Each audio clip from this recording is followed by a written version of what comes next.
ଭାଇନା କଥା ଗୋଟେ କହିବି ବୋଲେ ଛାନି ହେଇଯିବ ତମେ। କଣ କହୁଛୁ ତୁ ଜଲ୍ଦି କହ। ଭାଇନା ତମେ ଯୋଉ ସେ ସୁଜାମା ଯୋଉ ବଏସ୍ ହ୍ୱାଟ୍ସଆପ୍ ଗ୍ରୁପଟା ବନେଇନ କି? ମୋ ହ୍ୱାଟ୍ସଆପ୍ ଗ୍ରୁପ୍ କଣ କରିଛି ସେ ଗ୍ରୁପରେ ରହିବି ନାହିଁ ବୋଲି କହି ଡିଲିଟ୍ କରିଦେଇଛି ଭାଇନା। ମୁଁ ତାକୁ ଜମାରୁ ଛାଡ଼ିବିନି।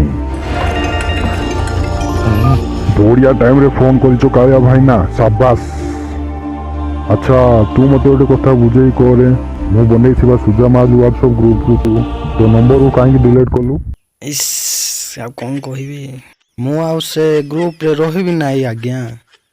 କାହିଁକି ନା ତୁମେ ବିଶ୍ୱାସ କରିବ କି ନାହିଁ, ମୁଁ 50 ଟଙ୍କାର ଆକା ରିଚାର୍ଜ ପକେଇଛି, ଆଉ ସେ ଗ୍ରୁପକୁ ଓପେନ୍ କଲେ ଆକା ମୋର ସବୁ ଡାଟା ସରିଯାଉଛି ପରା। ଓ ଆ ଇ ଉ ଏ ଓ ୟୁ।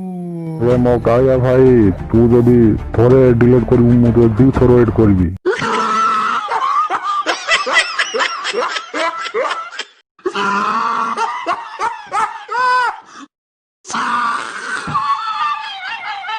ଶୁଣ ନେଇବା ଭାଇ, ତୁମ କଥା ଗୁଡ଼ାକ ଖାଲି ହସିଲା ଭଳିଆ ଏକା ଲାଗୁଛି। ଶୁଣ ତୁ ଯଦି ମୋତେ ଥରେ ଏଡ୍ କରିବୁ 2 ଥର ଡିଲିଟ୍ କରିବି, ଆଉ ତୁ ଯଦି ମୋତେ 2 ଥର ଏଡ୍ କରିବୁ ମୁଁ 4 ଥର ଡିଲିଟ୍ କରିବି।